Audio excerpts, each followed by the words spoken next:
Before we start, I'm just going to mention that this video is sponsored by Gilded Destiny, an upcoming grand strategy game with quite some promise. I'll be talking a bit about the game later in this video. During the Viking Age, Britain was perhaps the most targeted of any region by the Danes in their search for new land and plunder. The stories of the era center around the interactions that more literate cultures like the Saxons and Franks had with the Northmen, but it's also well known that the Norse did trade and raid in many places. One of those places is Ireland. The Irish find themselves often neglected due to being, quite honestly, a bit of a tribal backwater at this time. But that doesn't mean that some people wouldn't have wept at the thought of Ireland falling to a Norse invasion. It's unlikely that while places like Canterbury were under threat, that the Pope would particularly care for Dublin, and that brings us to the subject of today's story.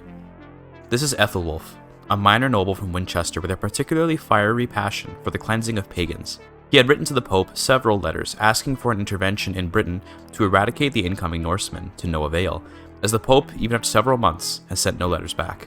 Rather than wait for papal assent, Ethelwulf declared to the Witan in Wessex that he would be seizing land at the River Shannon from an aging Irish noble and settling in to protect the Irish from raiders. The Irish Church is quite independent of the Catholic Church, but they are Christians all the same, and thus ought to receive the protection that the Pope won't send them. The Witan provided him with a selection of housecarls who were willing to join him, gave him some money, and wished him luck. He sailed on long ships manned by baptized Danes and arrived at the Shannon estuary, where his heavy infantry cut down the local lord's army. Ethelwulf began his rule under the House of Anglo-Saxony. He wasn't feeling particularly creative. Ireland is a place of disparate Irish lords and harsh marshland, both of which are hostile to outsiders. Although Ethelwulf's stated goal is to protect Hibernia from the Northmen, the impact his actions may have on Ireland are as of yet unknown, even to him. Having freshly landed in Ireland, Ethelwulf got to work dethroning local Irish lords. To him, Ireland needed a strong ruler that could unite them and keep them safe, and these Irish clans would not provide that. They were too busy fighting each other and just squabbling in general. He would have to fight with all his mettle though, since these Irish lords were more or less treating him as if he were an invading Germanic lord. To be fair, that's exactly what he is. While fighting the lordship of Desmond, he was attacked from the north by Uwymane. It was lucky that this attack was timed in such a way that he was able to finish up the war with Desmond and safely bring his army home to fight off the other Irish lords invading him. In the midst of battle, he was crowned the High Chief of Munster. It was quite unceremonious, as he resumed the battle as soon as he was legally the ruler of the land. Throughout the battles, he would recruit and force convert any Irish prisoners he found, which would make him an Anglo-Saxon lord whose entire council and court was composed of Irishmen. Of course, Ethelwulf can't speak Gaelic, but he's certainly able to yell commands that his courtiers are too afraid to misinterpret. Ultimately, the courtiers that really matter to him are his huscarls, who are both his bodyguards and his army. The Irish are just grease upon the royal wheels. He completed the conquest of South Ireland and consolidated a small realm for himself, and he arrived home to another shipment from home. Some of the lords of Winchester had heard of his exploits and sent him some 30 onagers to aid in his conquest. He was disappointed in the wording of the letter that came with the gift, as he saw himself in the position of protector of Ireland, not conqueror, but no matter, these machines will be of great use. Ethelwulf got married to a German lowborn, Cecilia, with the hopes of pleasing God and producing children. He was unaware that he was starting a dynastic lineage by doing this, but it's important to note that our Anglo-Saxon friend here doesn't quite view himself as some noble, but instead God's little pawn, protecting the weak from the strong. That's why he had to go raid and pillage the countryside to get the materials he needed for his divine mission. It was also why he needed to hold a lavish feast to celebrate his victories and hunt the plentiful game of the Irish hinterlands. His next conquest was against Meath, who he subjugated. He did this because Meath was, more or less, the largest power holder of the region, and he was hoping to convince the other Irish lords to fall in line with him once they saw the biggest power of the region fall. That was not quite the perception that would come forth, as the other Irish lords ended up only becoming more staunchly resistant, hoping to not fall to the same fate as the other clans. After quelling some misguided peasants, Ethelwulf recruited their leader and turned him into a symbol of his status as protector of Ireland. He made Laedgin the first among Hall Guardians, and even allowed him to keep his insular Christian faith, albeit not for lack of trying to get him to convert. Laedgin was far too zealous, in much the same way as Ethelwulf. The Irish peasant was, more or less, forced into fighting for Ethelwulf, but ultimately it would be impossible to say he wasn't enjoying a significantly higher standard of living as an acclaimed knight of a rising noble court. To assuage some of his concerns, Ethelwulf took his raids out of Ireland, moving into the Norse-controlled isles west of Alba. The vicious Viking, Ivar the Boneless, had set up his realm there, and had already conquered as far as Hadrian's Wall. While not ready for war yet, Ethelwulf liked to scout out his enemies by sending raids on them and seeing both the speed of the reaction and the size of it. A ruler who sends his army quickly is either significantly more powerful or significantly more confident, the difference being decisive in the calculus of war. The disorganization at best, bloodthirst at worst, of the Viking armies was put on display in the Battle of Annandale, where Ivar's army did attempt to intercept Ethelwulf and was backed up by the armies of his brother, Halfdan.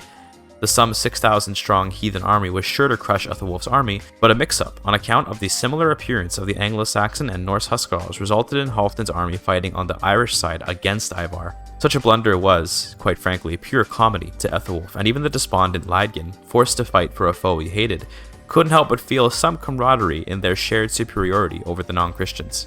The army returned home, satisfied that the heathen army was, ultimately, just a band of brigands, and using the loot recovered from their territories, Ethelwulf was able to crown himself the King of Ireland, a title which had not been held since antiquity in Irish history. To complete his hegemony, Ethelwulf conquered the remaining tribes of Ireland who had held out, and rewarded some of his most loyal men with the territory. Those men were, of course, Catholic Anglo-Saxons, much to the dread of the Irish of the region. The last bastion of Irish influence to fall was Ulster, except of course Dublin, which was still a Norse haven. Looking to at least somewhat appease his Irish subjects, Ethelwulf wrote into Irish law that the official faith of all Hibernia was to be Catholic, but that explicitly the legal territory of the Duchy of Ulster shall find exception as the bastion of insular Christianity. The document was written in Old English despite it being an Irish law, but translations into Gaelic were also dispersed among the Irish nobles and peasants. Under God, I, the King of Eire, Ethelwulf, first of his name, declare that from now until God no longer calls earth his domain, which is to say, in perpetuity, that Eire, insofar as it pleases our Lord, shall operate under all the laws of the Vicar of Christ in Rome, the Pope, in all capacities, and that in showing submission to his holiness in Rome, do the people of this right kingdom of Eire demonstrate their submission to the Lord God in heaven. The subjects of Eire, who stray from the Lord, make forfeit their souls, and are subject to worldly punishments without limit at the behest of the divinely appointed powers that be. In this respect, any who remain in Christ's embrace are to be treated fairly and in accordance to the rights granted to them by the Son, Jesus, who died for their sins. All of this remains true in consistency with the appointment of Ulster as a location of special status. The rights and worship of the Irish folk are hereby declared righteous across Ireland, and declared equally protected within the Duchy of Ulster, which shall be governed by the laws and rights of the Irish Rite, so long as those rights do not oppose the rights of the Universal Church of Rome. In this declaration I do swear, as King Ethelwulf, that until the day the Lord no longer wishes that he be exalted, that is to say, in perpetuity, that I and my heirs shall uphold these rights so divinely granted by our Lord. It's a very wordy way of saying that Ulster will be a land of Irish rights, and the rest of Ireland a land of Catholic rights. The agreement is represented by the appointed Lord of Ulster, Ead III, being appointed Lord of Ulster and being granted religious protections. After making his document, Ethelwulf took his army on yet another raid into heathen land, this time reaching as far as Northumbria and York. It was confronted by Jarl Guthfrith, the son of Halfdan, just outside of York, where the Irish army was victorious on account of its great leadership under Ethelwulf.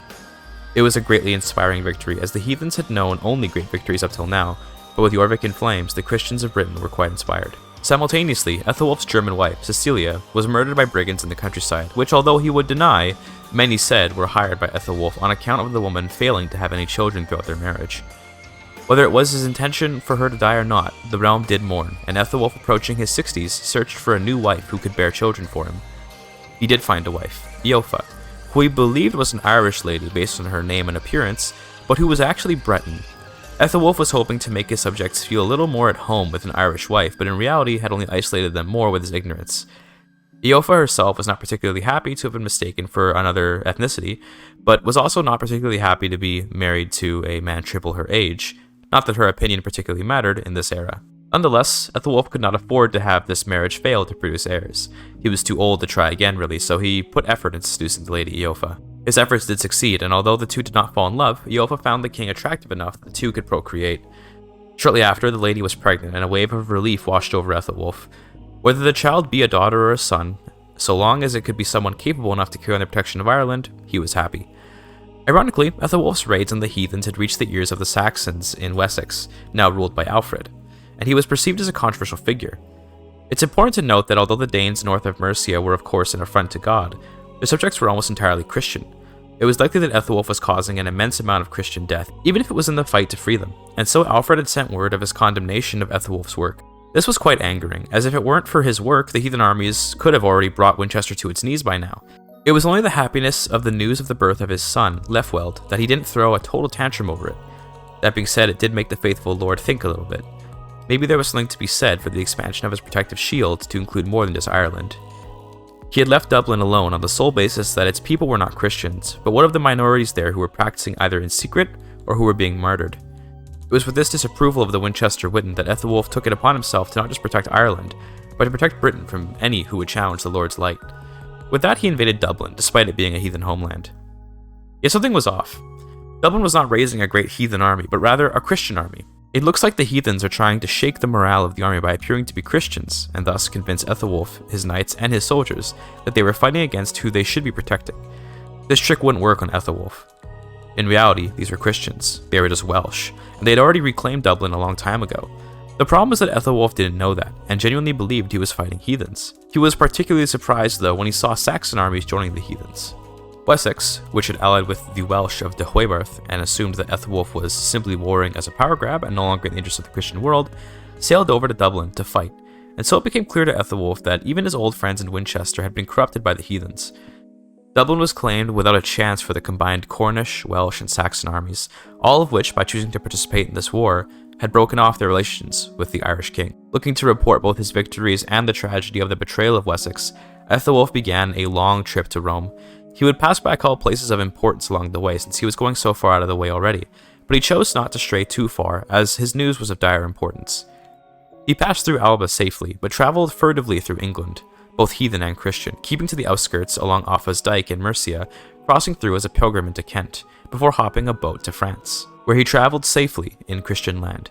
He passed by the Carling domain, which was too busy with its own scuffles to take notice of some Irish lord, and after crossing the Alps, Ethelwulf took in the beauty of Cisalpine Gaul. He also realized that the entire region was enveloped in chaos, as the Carling king of Italy had been deposed and removed.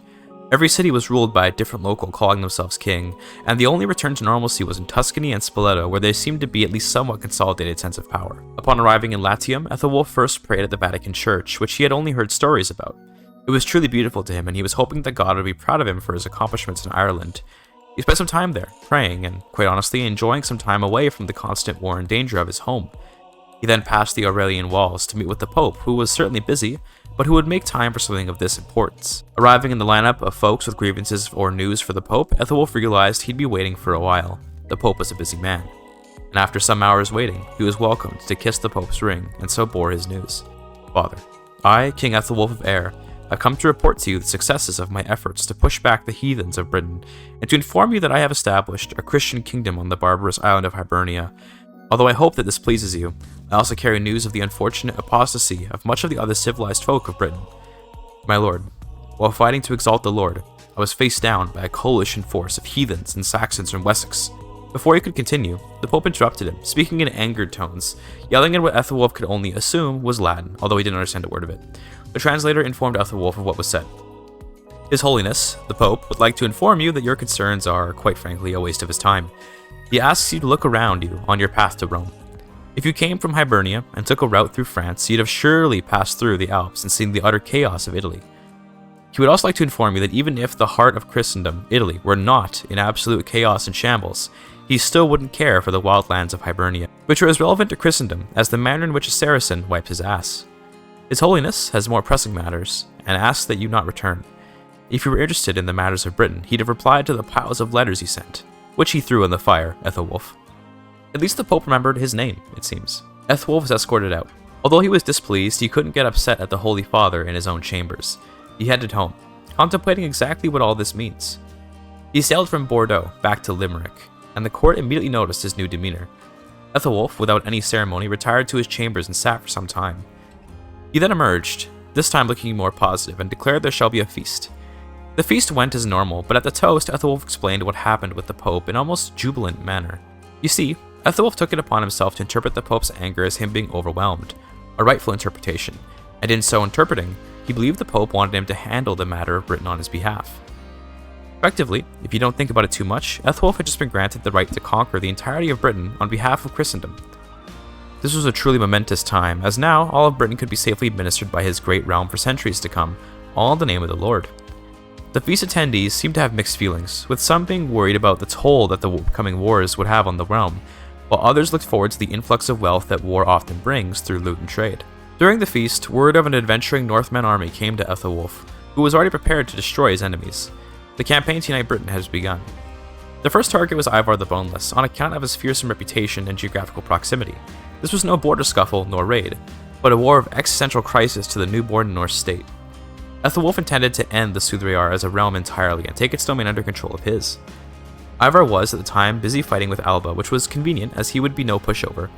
Ivar still had connections to thousands of armies back in Scandinavia, and those soldiers would put up a fierce fight. Fortunately, Ethelwulf is, by this point, a battle-hardened strategic genius capable of defeating the relatively simple tactics of heathen armies. The Swedes and Jorvik both appeared to contest the war, but due to their disorganization, formed no massive army, which let Ethelwulf overwhelm the smaller armies and win without too much difficulty against them. In the Battle of the Highlands of Argyll, Ivar was captured, and Ethelwulf pushed the Albans out of Inverness before ending the war. Given that the Christians of Britain have already been infected with the heathens' disloyalty and are apostates thereby, Alba was next in the chopping block. Local Anglo-Saxon Christians were assigned as rulers of the former heathen land, and then Alba was invaded, with Ethelwulf looking to wipe the kingdom from history. He would succeed with vindication and ease, uniting all the lands of Britain beyond old Roman influence. Ethelwulf declared himself the King of Scotland, although there were not yet Scots in this world, so don't think about it too much. Afterwards, he celebrated with some hunts and feasts, and then began to work on moving south of Hadrian's Wall. The wall was quite the obstacle, but thankfully the recently baptized ruler of Bernicia, who had broken free from his former liege in Northumbria, was willing to lend a hand, offering his fealty to both Ethelwulf and God, and allowing the army a passage through Hadrian's Wall. Northumbria was thus invaded, and the floodgates into England were open. The Northumbrian campaign was followed up with the Lancashire campaign against Jorvik, but news of the apostates of Wales declaring war came at the same time. The Isle of Man was the target of Welsh aggression, and the Welsh called on their allies in Wessex. Alfred had at this point declared himself a king of his own little realm called Wessex. This was a bold move, but ultimately a sign of his unwillingness to fight the heathens. Why else would he choose to be king of a small pithy region, rather than fight the heathens and be king of all England? This move only emboldened Ethelwulf. The Welsh and Wessexians were defeated, and there was peace for a brief time. Ethelwulf was getting quite old by now, but he wasn't feeling it at all. Just the opposite, he'd never felt so energetic and inspired. He was even experiencing the joys of his children growing up, as Lefweld was hitting the double digit of age, and so the thought of his betrothal came up. Luckily, the fame of his work in Alba had reached the ears of even the Carlings, with Beatrix, a Carling princess from France, being offered to secure an alliance. Most likely the Franks, who had been struggling with civil war and strife, were looking for a trustworthy external ally, and they would get it, as the humble Ethelwulf was honored to be married into the family of the famous Roman Emperor Charlemagne. Despite his old age, Ethelwulf was newly able to impregnate his wife on account of the burst of energy from these invasions, and so had a set of twins, Gimal and Godgifu, which would likely complicate succession, but that was for his heirs to figure out. The last bastion of heathen control in Pockington and East Riding were swiftly vanquished, and with that, Britain was composed of just 3 realms: Ireland, Wessex, and one independent Welsh realm in the Wessexian zone of control. Gimal was put in charge of York despite only recently being born, as a way to help secure his succession later, as once all the heathens were defeated, Ethelwulf was finally starting to feel his age catch up to him. He's 77 now, and he has control of a significant realm, but even a great Christian king is limited by his own mortality. His work was, nonetheless, incomplete, and so he began a raid on Wessex, doing as he always does to assess the strength of his enemies. He marched into Derby, but this time was different. Ethelwulf was less coherent than normal. He was slower, and sleeping more. He found a little doll in the burning house of some apostates, and it reminded him of his son, Lefweld. He clutched the doll, looking at the dead bodies of the Saxon apostates his men had just slain, and his eyes filled with tears. What have I done? He collapsed in the house, dead. The last images in his mind were of the future, where he saw his destiny. His gilded destiny. Ethelwulf envisioned a whole world, spanning a time period known as the Industrial Revolution. Indeed, Gilded Destiny was his vision, an upcoming grand strategy game. I've been in the Discord for a while, keeping an eye on what could be the Victoria 3 killer. It's sort of like Victoria 3, but it's on a globe with hexes instead of a flat map, and it's got a ton of really interesting design decisions that caught my attention in the wake of my disappointment with Victoria 3. I've been particularly interested in the very deep trade and production mechanics, which to me scratch an itch that isn't currently met by other grand strategy games on the market. Now here's the thing, the game's not out yet, so obviously I'm not here to tell you to buy it. I'm actually here just to tell you to check out the Kickstarter and just follow it. Ultimately, the game is a Herculean task, what with the 1.6 million map hexes and its high degree of modability, so it's going to need time and money. If you're interested in just checking out a new grand strategy game, take a look at the Kickstarter page, and maybe you'll even be interested in some of the stretch goals and alpha access available to backers. If you want more information on Gilded Destiny, check out their Discord, Kickstarter, and Steam page, all of which will be in the description below. The last thing I'll say is that I've been following this game since long before I got sponsored, and although I am sponsored, I do actually, from my own time spent looking at the game, recommend that you keep an eye on it too. Back to the video. Leofweld took the throne at the age of 15. His realm was split in two, with his youngest brother ruling Denier, and his middle brother, Ethelwulf II, ruling Scotland. Ethelwulf II never came up because he was born while Ethelwulf I was on his pilgrimage, and subsequently on his zealous campaign to take Britain.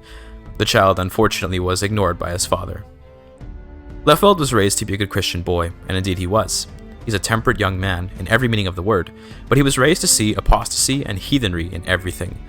He's not as much of a total zealot as his father, but he certainly fears the influence of unchristian forces.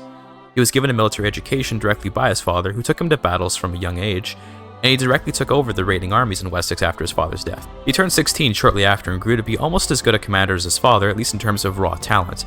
It will take some decades of war and experience to hit his father's level. He had the distinct advantage over his father of a marriage to a Frankish princess, giving him an alliance with the Carlings of France under the cadet house of Burgundy. Leofweld, while subject to his commitment to protect Ireland from the heathens, found it a much smaller part of his reign on account of Britain having been rid of heathens. He was still, at least in name, the protector of Ireland, but his sense of scope was much larger than his father's. Ireland was still his home, and indeed was the home of many Anglo-Saxons who had come to settle the region around the Shannon estuary. With that known to him, he spent most of his time at his youngest brother's realm in York, since it was closer to the front with Wessex.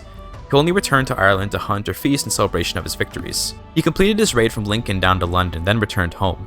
Raiders hadn't burned London down in some time, but Alfred, for whatever reason, didn't respond to the raids. He was either a coward or he was plotting, and considering Alfred's meteoric rise to power, he likely was no coward. A plan was brewing, as far as Leofweld was concerned. He kept his raids conservative, choosing to only raid the borderlands to facilitate a quick retreat to safety in case something came by his way, but nothing ever did. While raiding in Wales, his wife had a daughter named Mildred, which meant the succession was somewhat safe, although he still had plenty of time to have a son. In the meantime, he was considering the position of Scotland. For now, he's happy to delegate control of the kingdom to his brother, but he received word that the boy had entered a comatose state due to lasting damage from being dropped on his head as a baby. Tragic as it was, there was no time for sadness, as Scotland quickly became a lightning rod of Norse invasions due to its obvious weaknesses, and that could not stand. If the heathens could make another foothold in Britain, Leofweld would be sandwiched between Wessex and whatever monsters came from Scandinavia, so he intervened on his brother's behalf, claiming the kingdom by birthright. It was a widely respected invasion, as even the Scottish nobles themselves understood that a comatose baby cannot rule. Nonetheless, the chaos of the Scandinavian invasions meant that Leofweld would have to actually occupy Gowrie in order to assert his authority properly. He was able to claim the kingdom before too much damage could be done, although the very north of Scotland had been successfully claimed. Leofweld quickly reclaimed it and once again ruled over a unified Scotland and Ireland. He also had his second daughter in the aftermath, Bergfled. Although not a son, he was still unworried given his and his wife's youth. Leofweld sponsored a legendary blacksmith to make him an axe, which he was looking forward to receiving, but as a political move, he also chose to dedicate its creation to his brother-in-law Thierry off in France.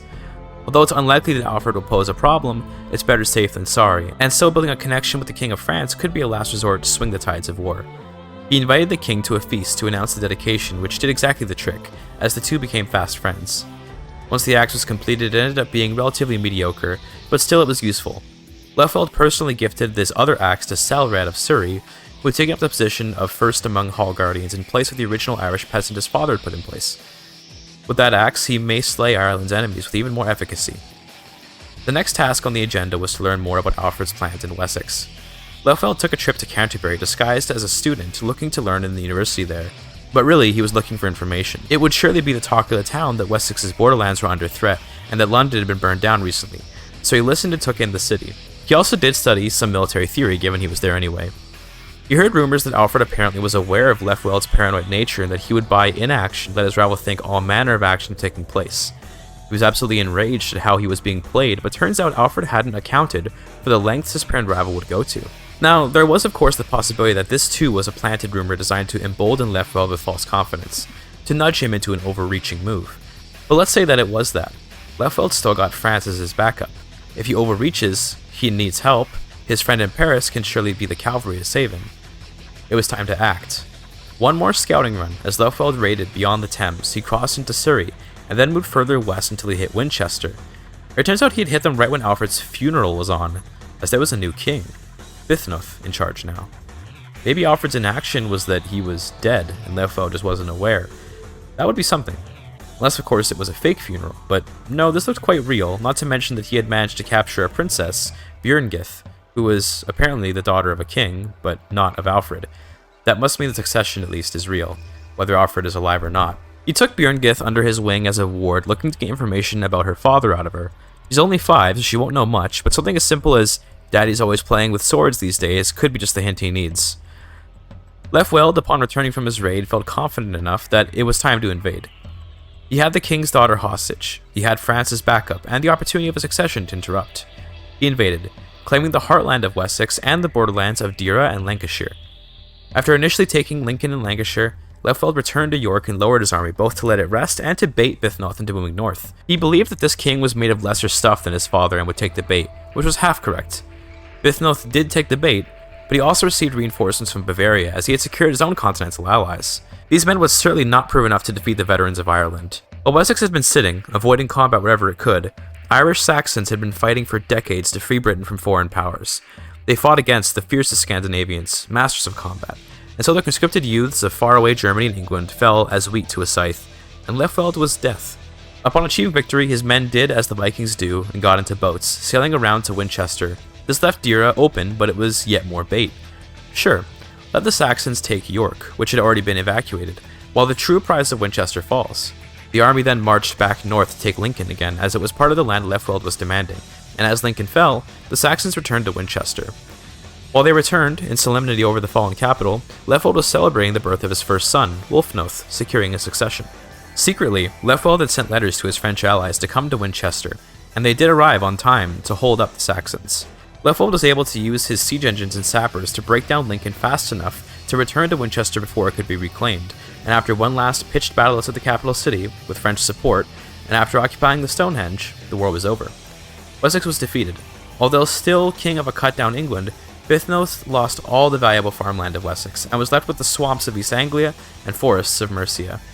His last solace was the mines of Cornwall, but the local Cornwall Celts there would not be easy to rein in, as they kept the mines riches for themselves. He gave Wessex to his nephew, Weristan, son of Bergfled, more as a gift to his sister than directly to his nephew, and he let the rest of the local Saxon lords maintain their power so as to not bring too much strife to the realm. England itself, what remained of it anyway, burst into civil war as petty lords fought for what little influence they could yet muster. While waiting for the truce to wear off, Leofweld had another daughter, Ebba, which was nice since more daughters would not complicate the succession. He also took the time to appreciate his Irish realm a little more, as with a truce between him and Bithnoth being on, he had no more campaigning for the near future. It was clear to him that the character and nature of the Saxons of Ireland was changing, but not in any meaningful way yet. What was becoming more common was to use Gaelic in everyday life, given the majority of people that live here are Irish, and that despite some parts of Ireland being majority Saxon, the Gaelic language had stuck. Some people were even giving their children Gaelicized Christian names. As well, Catholicism was spreading like wildfire, as the Irish Church has all retreated to their designated lands of Ulster. Saxons and Irishmen were beginning to get along relatively well, with the zealous standouts of Irish culture living in peace in Ulster, and the more open of them living amongst the Saxons with protection. Yet the dividing line between Saxon and Irishmen was still very much drawn in the sand, and Leofweld was comfortable with that for the time being. War erupted once more between England and Ireland, this time with Leofweld looking to make the killing blow to the kingdom. He attacked for Mercia. With that land, he would be able to claim himself the King of England and remove Bithnoth from any semblance of power. With all the civil war in England, the war was a cakewalk, and Leofweld marched on Mercia, which was already ravaged by war to begin with. He feasted and hunted in celebration, waiting to claim himself King of England once there was enough peace in the land to organize a formal handing over of the crown. While East Anglia was being invaded by heathens, Leofweld invaded southern Wales and allowed the heathens to take East Anglia, feigning friendship only to conquer it back right away once the land was conquered. Wulfnoth was granted control of East Anglia as practice for rulership.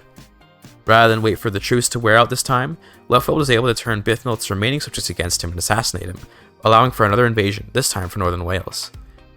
It was with this conquest that Leofweld became king of the Welsh, English, Irish, Scottish, and Wessexians, but his ambitions had not yet been satisfied.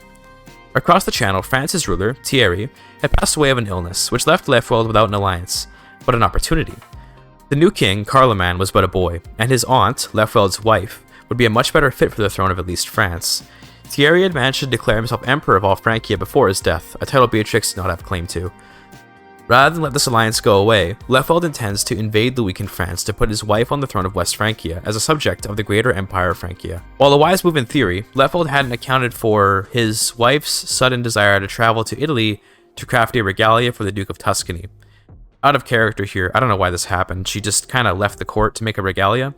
It's the first time I've ever lost a claimant war to an inspiration, and it's just salt in the wound that she's merely decent at it too. I mean, if it was going to produce some kind of legendary artifact, maybe I'd be okay with it, but moving on.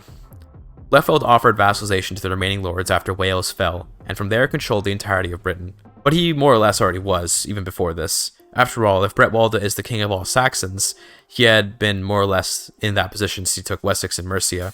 It was with this final conquest to seal the deal that he could properly embrace the title, though. That said, Bretwalda is a mostly ceremonial title, and although one to celebrate, the real victory is evident from the extent of Leopold's realm itself.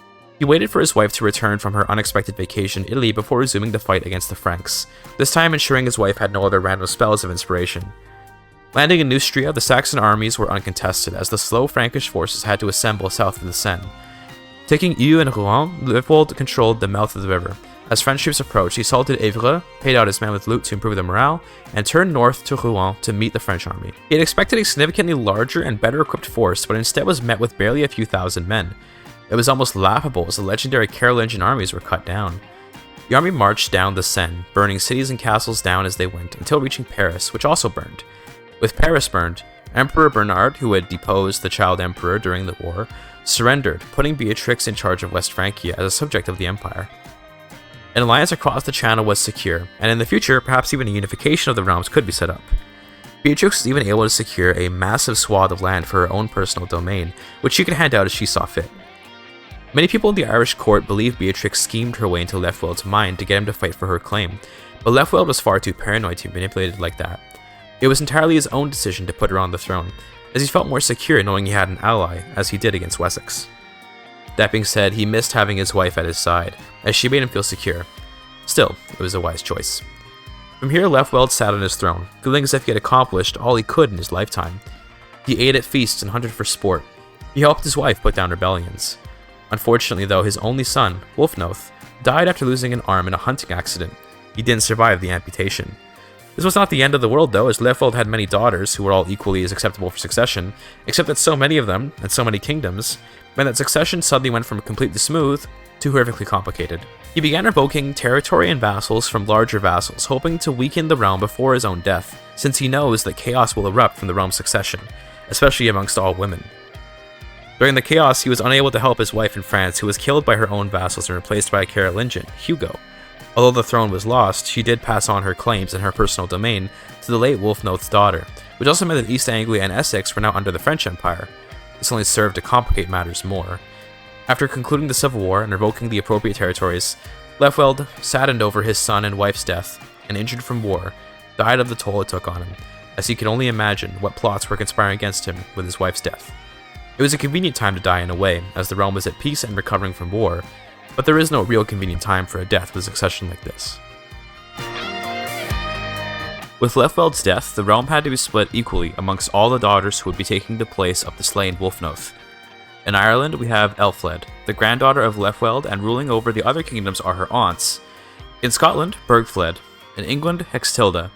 In Wessex, Elfled's cousin, Elfrida, rules, and finally Wales is ruled by Cuthbert. The Pentumvirate of Britain is a chaotic existence. However, it was thanks to Leopold's last-minute revocations and rearrangements of the vassals that Ireland has remained in one piece, with no complicated borders to fight over.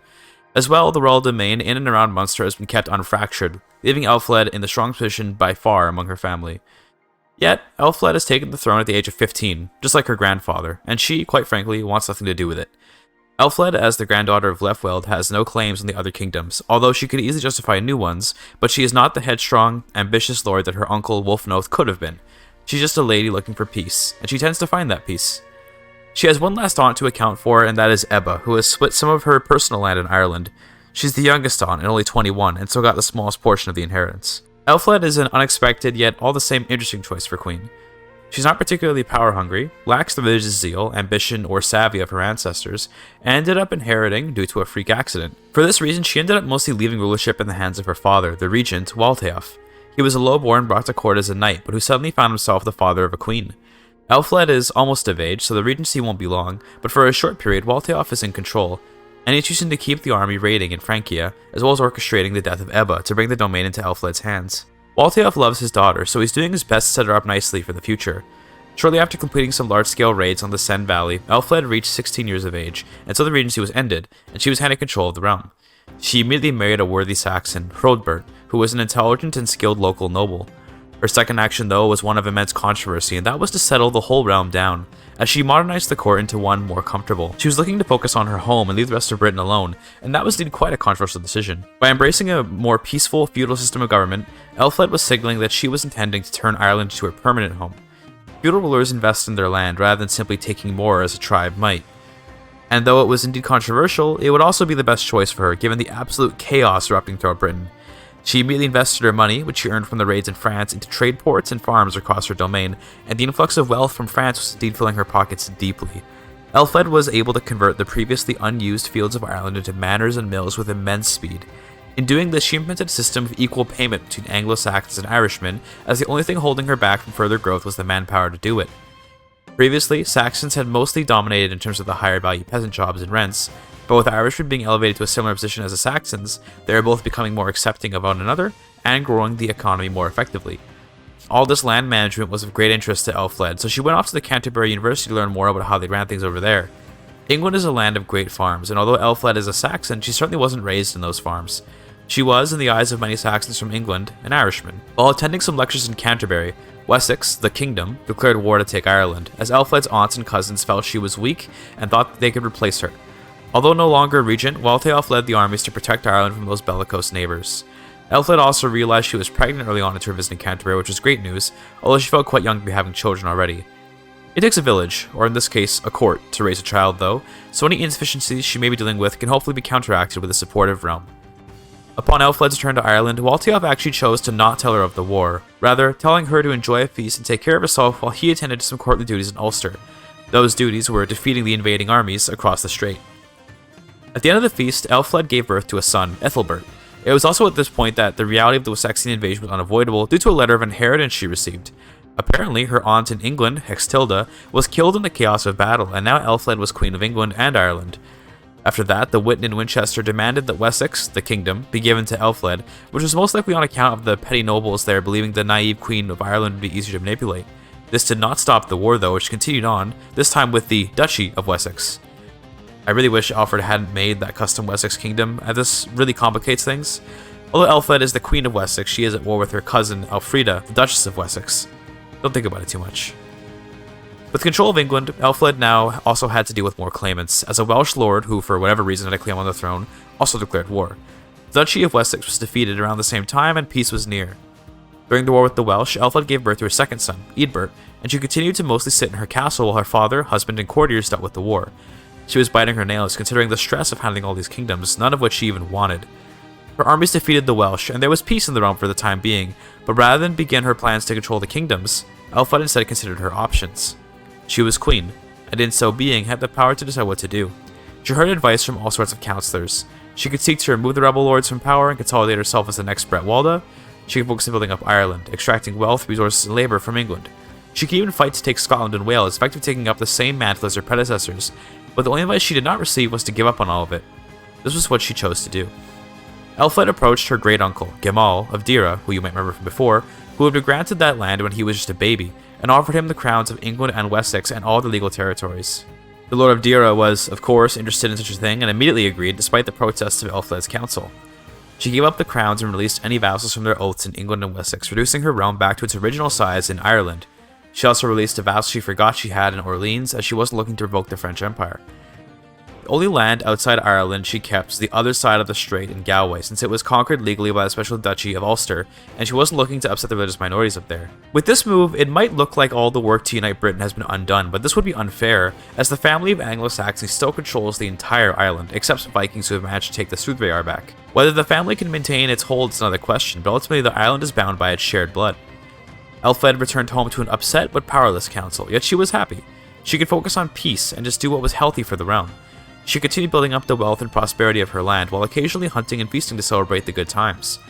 Over time, her advisors would come to see the wisdom of her move, as her great-uncle Gimal was handling England quite well, and although Scotland was in turmoil, it was a land that, in all honesty, the Saxons of Ireland and England were happy to neglect. 5 years of peace and time away from England's politics inevitably led to a true divergence in identity. The Saxons of Ireland were no longer just immigrants from England, but now were a new native population that had already adopted Gaelic names and language. These Saxons would become known among the other Saxons as Irelandmen, Irishmen. Their identity was not quite blended with native Irish culture, but it took on some unique cultural identities, namely, its focus on hunting as a sign of a competent ruler.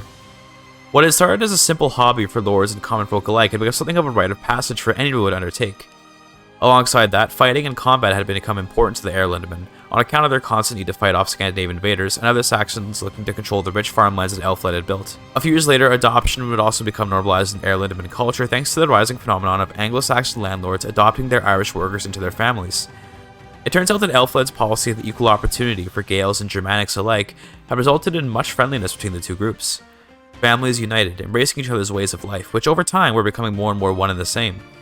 From here, true peace embraced Ireland. Although Elfled was not looking to expand her realm, she naturally began filling in the power vacuum quickly opening up in a collapsing Scotland. She did not exacerbate the problems there, rather taking in the lordless chiefs of the lowlands to protect them from marauding Northmen. A Norwegian lord recently baptized controlled the highlands, but the lowlands were still home to many Anglo-Saxons who ought to be protected. Ireland and England split the Scottish kingdom amongst themselves, with a three-way split coming to bring peace to the region. England would control Lothian, while Ireland got the Straits and the lowlands of Albany. The Isles were left in pagan hands as a bastion for them, while the Highlands were ruled by a Christianized Norwegian. No one would be king of Scotland for now. That was until the heathens of the Isles started conducting raids throughout the lowlands, and in so doing disturbed the peace enough to motivate Elfled to go to war with them. She wasn't one for war, but it was better than letting her subjects live in fear.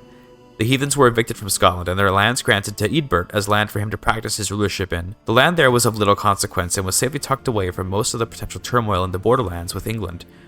Simultaneously, Elfled declared herself Queen of Scotland only to bring some stability to the region. Icelandic heathens had conquered the Norwegians of the Highlands, and that meant there was much unease in the entire kingdom.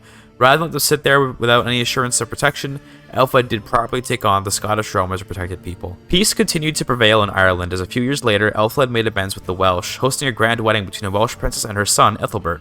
The hope was to prevent hostilities through mutual respect. Elfled had no intentions of conquering Wales, and hopefully with this marriage, the Welsh would lose their ambition to conquer Ireland and England. Yet peace was not on the agenda of every lord in Ireland. The heathens of the Highlands were, to some, completely intolerable, and so, outside of her control, several of Elfled's vassals warred against them.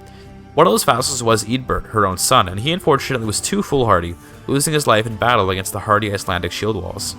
This meant Ethelbert would rule the Isles now, which he was quite well equipped to do given his experience in the court and his skills as administrator. The wedding went on nonetheless undisturbed, but Elfled was a bit sad over her son's death. Overseas, news that Elfrich, Elfled's cousin, had conquered France reached the Irish realm, which was quite a shock.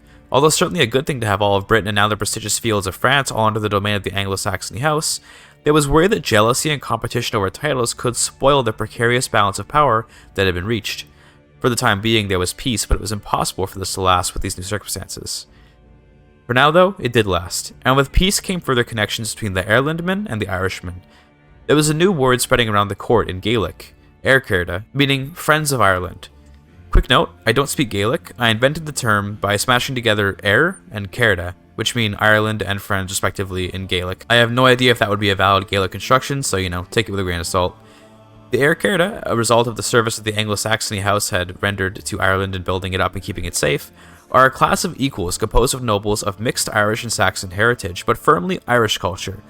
The only vestige of Saxon culture is the usage of royal guards, huscarls, to accompany and protect nobles as loyal servants and soldiers. In particular, the preservation of churches and safety of those religious establishments from foreigners has let the larger monastic communities of Ireland prosper. Along with that, connections to the old land of England have kept the trade routes open, as the once isolated Ireland has been opened up to the outside world. Hunting, of course, remains an important part of society, with even the monastic communities in the country taking up ritualistic reverence for it eventually. The Icelanders made a minor attack on the Northern Isles, looking to push their influence a little further south, but the Irish huscarls kept them at bay. The more important conflict was the advancement of Elfrich's armies from France into England. Although ultimately this is just more interfamilial fighting, the possibility of a Frankish lord overthrowing Elfrich after he finished his conquest in England was a very real possibility that could greatly destabilize the island. Wales and Wessex fell to Elfrich, and he even secured a fortress in Northumbria, putting his realm in contact with Ireland's borderlands in Lancashire. Ultimately, though, Elfric's conquest would be sort of undone in a sense when his death and subsequent succession resulted in Wales, Wessex, and France falling into 3 separate realms. This did shift which part of the family now ruled southern England and Wales, but did avert the potential crisis of a powerful Frankish kingdom. Elfric's advance solving itself meant Elfled could continue to develop her trade connections and wealth. By this point, she was in her 60s and a well-loved and respected ruler that dragged Ireland out of its isolation and into a new position as the premier power of Britain. She ended up inheriting the duchies of Kent, Essex, and East Anglia from Wessex, which even gave her control over Canterbury, and this time, she was prepared enough to hold the land rather than just giving it up. With that inheritance letter also came a letter from the Pope, declaring that a crusade was declared against the encroaching Slavs and Jews of Ruthenia. A strange choice for sure to send all Christendom to fight, but maybe the Pope feared a great Judeo-heathen army coming from Kiev, or perhaps the Christian king of Ruthenia particularly asked for help as his realm was reduced to just Kiev itself. Regardless, Elfled would of course be participating as one of the most powerful Christian kingdoms in the West. Elfled led her army personally to invade Ruthenia, landing in Lithuania and marching through the rough winters of the region to reach Turów, where her soldiers would break down the meager earthwork walls to find food and rest. The heathens and Jews arrived in Lyubashiv, where a battle ensued, and although Elfled's army was hungry, the opposing army was downright starving. It seems no army is really ever prepared to fight in such horrific conditions. Indeed, this crusade was, in the eyes of just about all Christendom, horrifically unwise. So many tens of thousands of men fighting in land not meant to support roving armies and massive supply trains meant that there were more dead men frozen in snow or sinking in marshes than there were bloodied swords. The conflict, on account of that, was one more of pestilence and rot than blood and gore. Corpses littered what roads were barely carved out, and cities starved, being looted for what grains they could spare. Elfled's army began starving in the early winter of 990. She scrambled to split her army to smaller regiments that could forage for themselves. The wildlife of Ruthenia was plentiful, and her men were natural hunters, but they were equipped for war, not hunting. Many men abandoned their equipment to spend fewer calories lugging about armor that protected them from nothing. Eventually, with Turów fully occupied, the armies were able to spread out, forage, and reconvene with new supply just in time to fight off a fresh enemy force. With the war looking firmly in the Christians' favor, and with Elfled being the primary contributor, she was granted the right of choosing who would be king. The Pope wanted the already christened king of Ruthenia to have the honor, but Elfled decided to appoint her bastard nephew Murchad instead, hoping to simultaneously exile a political problem and establish a state in her family's name in Ruthenia. She legitimized him quickly and without much fanfare, then pushed on to complete the war. During the war, opportunists of Winchester once again sought to claim Ireland. The horrifically unchristian act of declaring war on a king busy fighting for the Pope would have to fall on deaf ears, as Elfled was too busy with the war to respond for now. She would come back to defend her home eventually. In September of 993, the crusade was over, and Murchad was crowned the co-king of Ruthenia alongside the already sitting king in Kiev. This is where we face a decision point though. Should we follow Murchad's story, or continue Elfled's? Well, this video is already quite long, so I'll leave this one on a cliffhanger. Leave a comment below or find one that's already been made and upvote it, stating whether you want to follow Murchad's establishment of a new Catholic kingdom in Ruthenia, or if you want to follow Elfled's precarious position as the aging head of a family at each other's throats. This was the story of the House of Anglo-Saxony, a humble name for a family of God's servants. The story begins with Ethelwulf and his self-ordained mission to keep Ireland safe from the wrath of the heathens. It's pretty obvious that in defending the Irish, he'd ultimately inflicted on them a lot of unnecessary war, but it is possible that he saved them from the heathens. The question that stands is whether they could have saved themselves. He was a truly faithful man all the way until his death, with only an unrecorded, personal moment of crisis, which would ultimately take his life. The fire of faith was fueling him to the last minute, and once that fuel ran out, he passed away, not realizing the influence he had on the British Isles as a whole, but at least by the end of his life realizing the destructive influence he had on the souls of Hibernia. Yet from the ashes of his destruction did not rise a phoenix, but a flag. His son, Leofweld, would continue his work, uniting Britannia as Bretwalda. The Irish flag, its beautiful harp, would be waved as a symbol of authority across all of Britain, and with its ascension came the end of conflict, at least for a time. While the occasional ambitious Dane would make their way to the island to be swiftly crushed, Leofweld ruled over a peaceful but stagnant Ireland. His succession at first appeared to be smooth, with one son to inherit the realm, and many daughters to secure it with marriages. Yet when this one and only son passed away, the realm would be fractured between granddaughters, daughters, and cousins. With Leofweld's death, the Pentumvirate of Britain would become a period of immense chaos, where the lady who should have quelled it, Elfled, ended up denying her responsibility, letting the kingdom go to their respective rulers, even when she inherited those realms back. While at first unpopular for her reforms and refusal to take up the mantle of Bretwalda, Elfled ended up winning her popularity back with the immense riches that her agrarian reforms brought. With the need for labor and the production of valuable goods, she was able to employ Ireland's peasants to pay them both highly and equally. Saxons and Irish lived together and equally, which would lead to a new culture, the Friends of Ireland, as they'd be called. Some might say she lost touch with her Anglo-Saxon heritage, but others would say she evolved that heritage into something all her own. It's a matter of perspective. Regardless of the opinions on Elfled, the truth is that Britain, and in particular Ireland, flourished under her rule. Now she's at a crossroads of keeping Britain disunified or bringing the realms together for her people. She's also meddling in foreign politics, with her bastard nephew Murchad finding place as a king of Ruthenia. His path could take him just about anywhere, but I'll leave it to you who we follow in the next episode. Comment below your thoughts, or about someone else's comment. Thank you for your time.